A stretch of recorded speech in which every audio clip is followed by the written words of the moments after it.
मी बनवले होते ब्रेड पासून मस्त असे गुलाबजाम। आता हे कसे बनवले सांगते। सँडविच बनवण्यासाठी ना हे ब्रेड आणले आणि इतके उरले होते, म्हटलं आता सँडविच तर कोणी खाणार आणि उगाचच हे फेकून द्यावं लागेल, मग याच्यापासून काहीतरी बनवूया। मग म्हटलं चला आज मस्त आपण गुलाबजाम करूया।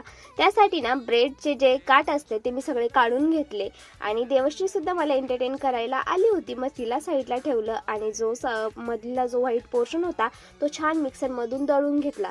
एकदम फाईन पेस्ट करायची। त्यानंतर ते त्यात दूध टाकलं, दुधाने छान सगळं मळून घेतलं आणि मस्त असे गोळे गोळे छान करून घेतले।